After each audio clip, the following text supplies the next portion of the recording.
بالنسبة للمميزات طبعًا يا جماعة، أول ميزة في أي كلية طبية إن هي رسالة إنسانية، إن أنت لو جينا نضرب مثال على الكرة الأرضية.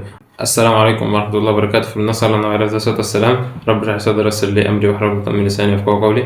ازيكم أبطال الثانوية العامة والثانوية الأزهرية في كل مكان، عاملين إيه؟ يا رب تكونوا بخير. إن شاء الله النهارده مع فيديو جديد من فيديوهات اعرف حلمك. إن شاء الله مكملين مع باقي فيديوهات بقية الكليات، كان كتير بدون مقدمات. طبعًا أول حاجة يعني تقديرًا للمجهودات اللي بتحصل سواء في كتابة أو تجميع سيناريو أو في أي حاجة، يعني تقدير المجهود ده والمونتاج والتصوير.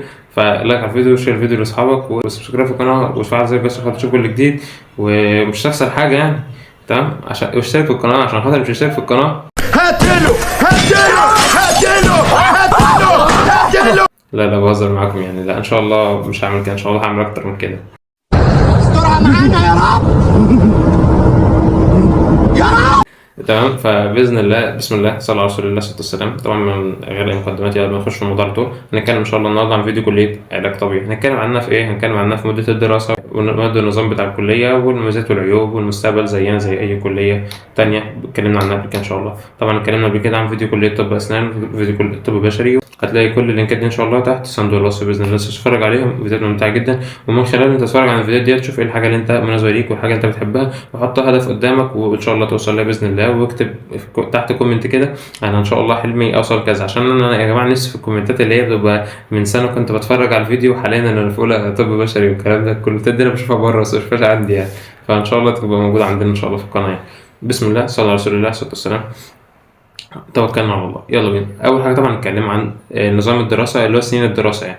طبعا عندك الكليه 6 سنين، 5 سنين دراسه وواحده امتياز. بعد ما تخلص ال6 سنين بيكون في سنتين تكليف تشتغلهم في مستشفى من الحكومه. تمام. نبدا طبعا اول حاجه ب5 سنين. اول سنتين طبعا بتاخد بعض مواد من طب زيها زي طب اسنان، طبعا بتاخد بعض مواد من طب بشري. زي برضه صيدله برضه بتاخد بعض مواد برضه من طب بشري. يعني اغلب الكليات الطبيه بتبدا في الاول باساسيات طب بشري، زي مثلا علم الانسجه السيرجي، زي مثلا اناتومي، دي بتكون اساسيات طب بشري. هتلاقي ان شاء الله برضه في ماده طب بشري اتكلمت عنها في فيديو كليه الطب البشري كلها بالتفصيل.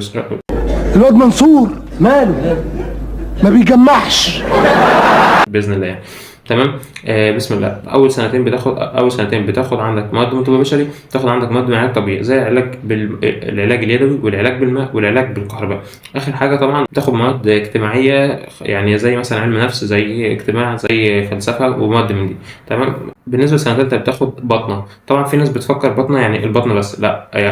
انا بحب اقول لك ان حته البطنه ديت لو جينا نضرب مثال على الكره الارضيه، عندك اول حاجه القشره الارضيه اللي هي الخارجيه، القشره الخارجيه دي. بعد كده عندك تبدا بقى تدخل في بطن الارض، ما عندك بقى من قشره داخليه ثم لب خارجي ولب داخلي وبعض حاجات تانية كده. طبعا يعني ما علينا من الكلام ده، بس من بعد القشره كل اللي تحت ده بطن الارض. هكذا انت يعني من تحت الجلد ده كل ده باطن الجسم. فحته ان انت تكون بتاخد بطنه مش معناه ان انت بتاخد بطن بس، لا انت بتاخد يعني حاجات كده داخل الجسم زي مثلا الجهاز العصبي والحاجات دي والمخ والجهاز الهضمي والجهاز الدوري والحاجات دي اسمها بطنه يا جماعه. تمام.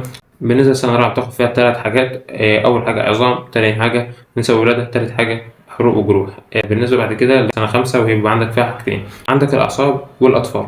بالنسبه للاطفال مثلا انت عندك طفل مثلا بيتكلم متاخر، بيمشي متاخر، فرط حركه والحاجات دي. طبعا انت بتاهله ان هو يكون يعني بيتكلم بسرعه، يمشي بسرعه والكلام ده، بيكون يعني طفل زيه زي الاطفال العاديه جدا يعني. بالنسبه برضه للاعصاب عندك مثلا زي تاخر الاحساس، في ناس مثلا ممكن تشكل دبوس ويحس بعدها بفتره، فديت بتبقى برضه تبع علاج طبيعي.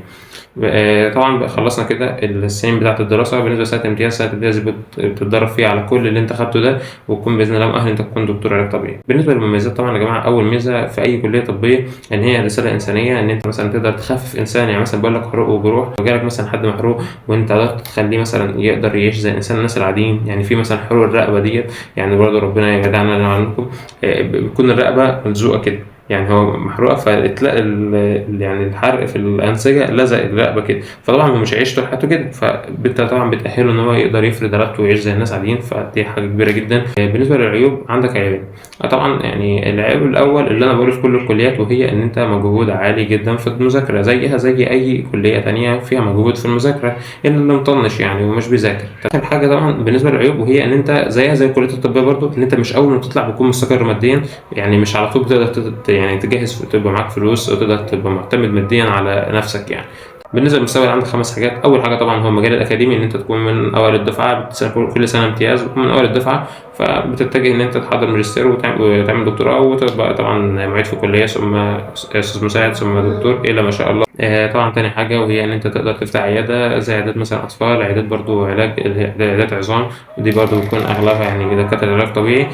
طبعا اصابات الملاعب، تاهيل اصابات الملاعب وكسور اللاعبين. طبعا يا اما ممكن مثلا تفتح عياده، يا اما تبقى يعني عارف انت الدكاتره اللي بتبقى في الملاعب هي دي برضو متخصصه في المجال ده، بتكون انت دكتور علاج طبيعي. عندك طبعا اخر حاجتين هي السفر في الخارج، طبعا بتمتحن امتحان معادله وبتقدر تسافر للخارج. بعد كده اخر حاجه طبعا وهي قسم انت بتاخدوش قوي في الكليه، يعني بتاخدوش بشكل موسع زي قسم التغذيه، مش بتاخده متعمق فيه، بس في ناس بتاخد كورس تغذيه وبيقدروا ان هم بعد كده يعني يشتغلوا كدكاتره تغذيه في الاخر. طبعا كده نكون لمينا كل حاجه حرفيا عن كليه علاج طبيعي. لو يسال برضه شغال على الانستا، طبعا هنسيب اللينك الانستا والتيك توك تحت، تخش تعملوا فولو هناك وبس، هتستمتعوا جدا ان شاء الله. وفي الاخر طبعا لو وصلت لحد هنا ما تنساش انك تكون عملت لايك على الفيديو وشير الفيديو لاصحابك وسبسكرايب في القناه، مش هتخسر حاجه، بل بالعكس ان انت يعني هتشجعني اكمل.